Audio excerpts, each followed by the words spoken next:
Hello guys, welcome back to the channel. So आज हम देखने वाले हैं Hadamard 3 circle theorem in complex analysis. तो चलिए देखते हैं इसका statement. Let f z be analytic in annular region where modulus z greater than equal to R1 and less than equal to R3, where R1 less than R2 and R2 less than R3 if M1, M2, M3 be the maxima of modulus f of z on the three circle modulus z equal to R1, R2, R3 respectively then. So there is f of z is analytic in annular region. f of z जो है annular region कुंडलाकार में analytic होगा। जो Regan हमें दिया गया है, यहाँ पर 3 सर्कल के रेडियस दिए गए हैं जिनमें रिलेशन दिया गया है कि R1 छोटा होगा R2 से एंड R2 छोटा होगा R3 से। यदि मॉड्यूल ये जो फंक्शन है f ऑफ z एनालिटिक जो है, इसका मॉड्यूलस का जो मैक्सिमम हाले M1, M2, M3, इस फंक्शन की जो मैक्सिमा होगी ये 3 circle modulus z equal to R1, R2, R3 इस 3 सर्कल के लिए होगी कि M2 की पावर में लॉग R3 अपॉन में R1 less than equal to M3 की पावर में लॉग R2 अपॉन में R1 इंटू M1 की पावर में लॉग R3 अपॉन में R1। इस रिलेशन को हमें प्रूव करना है कि मैक्सिमा के पावर में लॉग और रेडियस, इस रिलेशन को ही हमें इस थ्योरम में प्रूव करना है। इसे ही हम हैडा-मर्ट 3 सर्कल थ्योरम कहते हैं। तो चलिए देखते हैं, इस थ्योरम का प्रूव करते हैं। सो हम लेट कर लेते हैं कि एनालिटिक फंक्शन जो f ऑफ z था वो इक्वल टू होगा z की पावर में k f z। हमने ये फंक्शन अज्यूम कर लिया। यहाँ पर जो k है, k is real constant, k यहाँ पर रियल कांस्टेंट है। Then f of z is analytic function in annular region. अगर हमने एक फंक्शन ले लिया है, इसमें जो k है रियल कांस्टेंट है, देन ये जो फंक्शन एफ जेड है ये एनालिटिक होगा इस रीगन में जो हमें रीगन दी गई है। Now if k is not integer then f of z is multi valued function for convenience one choose principal branch. यदि k जो है इंटीजर नहीं होगा तो एफ जेड के पास बहुत सारे मल्टी वैल्यूड फंक्शन होंगे, तो हम एक शाखा का चयन कर लेते हैं।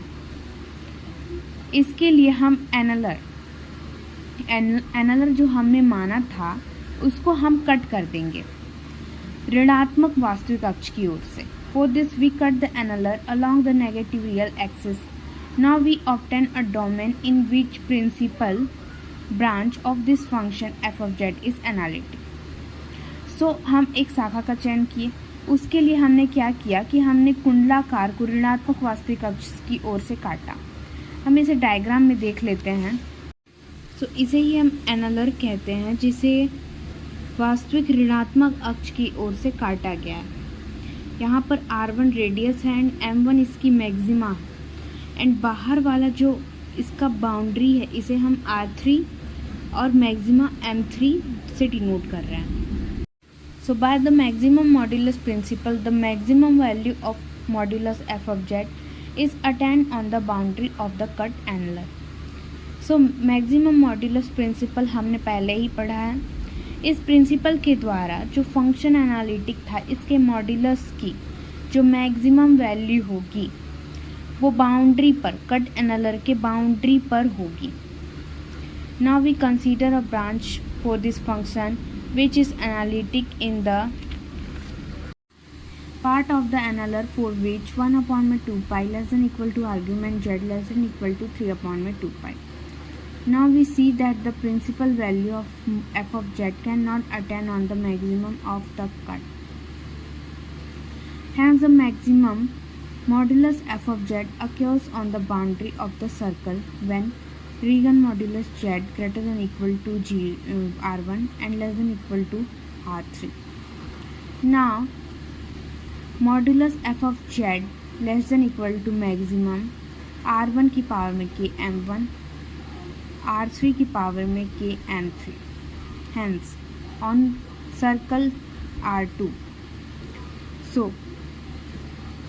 लेट R2 की पावर में k M2, क्योंकि हम यहाँ पर सर्कल R2 के लिए ले रहे हैं। तो हम यहाँ पर फंक्शन R2 के ले लेंगे, R2 की पावर में k m2 less than equal to m2 less than equal to maximum, R1 की पावर में k m1 एंड R3 की पावर में k m3। ना इन दोनों में से मैक्सिमम R1 की पावर में k m1, सो R2 की पावर में k m2 less than equal to R1 की पावर में k m1। ना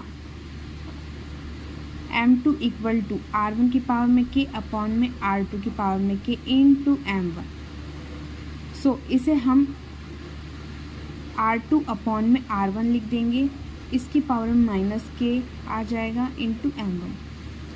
सो m2 equal to R2 upon में R1 की power minus k into m1, इसे हमने इक्वेशन नंबर 1 दे दिया। ये m2 की वैल्यू है जो आगे हम यूज़ करेंगे। Now we choose k defined by the equation R1 की पावर में k m1 equal to R3 की पावर में k m3। बोथ साइड में log ले लेंगे तो log R1 की पावर में k m1 equal to log R3 की पावर में k m3। सो log खोलने का फॉर्मूला होता है कि जो पावर में होता है वो सामने आता है। So k log R1 plus log m1 equal to k log R3 plus log m3। So k को हम एक साइड में ले लेंगे, k log R1 minus k log R3 equal to log m3 minus log m1। k को हम common ले लेंगे, log R1 minus log R3 equal to log m3 minus log m1। So हम यहाँ पर R3 इसमें से हम माइनस कॉमन ले लेंगे तो minus k equal to log R3 जो कि प्लस का हो जाएगा और minus log R1 equal to log m3 minus log m1। So minus k log m minus log n log m upon में n होता है, तो log R3 अपॉन में R1 equal log m3 upon में log m1। सो k की value minus log m3 upon में m1 upon में log R3 upon में R1, इसे हम इक्वेशन नंबर 2 दे देंगे। Now putting this value in equation number 1, by equation number 1 we have, so equation number 1 क्या था कि m2 equal to R2 upon में R1 की power minus k into m1। इसके बोथ साइड में हम log ले लेंगे, सो हमें क्या मिलेगा, m2 log R3 अपॉन में R1 less than equal to R2 upon में R1 minus k log R3 upon में R1 into m1 log R3 upon में R1। तो इन सबके पावर में हम log R3 अपॉन में R1 ले लेते हैं। Now substituting the value of k, सो इसमें हम माइनस k जो है इसकी वैल्यू को पुट करना है। सो m2 log R3 अपॉन में R1 less than equal to R2 upon में R1।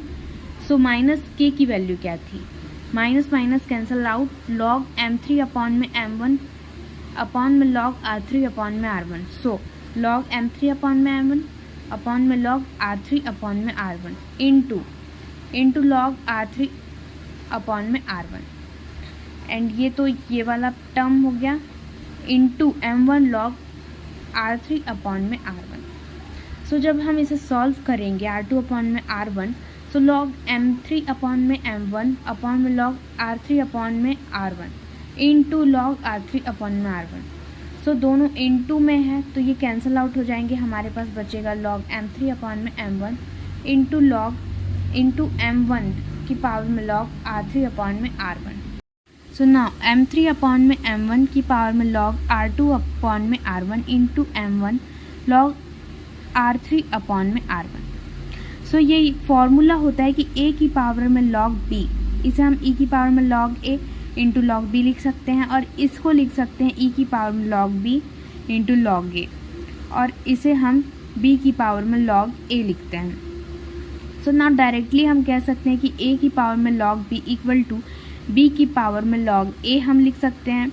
तो हमने क्या किया कि पावर वाली चीज़ों को बेस में लिख दिया, तो m3 अपॉन में m1 की पावर में log R2 अपॉन में R1 into m1 log R3 upon में R1। सो नाउ m3 की पावर में log R2 अपॉन में R1 है, अपॉन में m2 है, तो इसे जब हम मल्टीप्लाई में लाएंगे तो m1 की पावर में माइनस लॉग r2 अपॉन में r1 होगा, इंटू m1 की पावर में लॉग r3 अपॉन में r1। So m3 as it is m1 and m1, जब आधार समान हो तो घातें जुड़ती हैं, यहाँ पर घटेंगी क्योंकि माइनस है। सो m1 लॉग r3 अपॉन में r1 minus log r2 upon में r1, इसे हम माइनस कर देंगे। So log m minus log n equal to log m upon में n होता है। सो लॉग r3 अपॉन में r1 अपॉन में r2 अपॉन में r1, तो r1 से r1 कैंसिल आउट, बचेगा r3 अपॉन में r2। सो m3 लॉग r2 अपॉन में r1 into m1 log r3 upon में r2। सो m2 की पावर में लॉग r3 अपॉन में r1 less than equal to m2 की पावर में लॉग r2 अपॉन में r1 इंटू m1 की पावर में लॉग r3 अपॉन में r2। इसे ही हमें प्रूव करना था, इसे ही हम हेडम और 3 सर्कल थ्योरम कहते हैं। जिस रिलेशन को हमें प्रूव करना था वो रिलेशन आ गया है।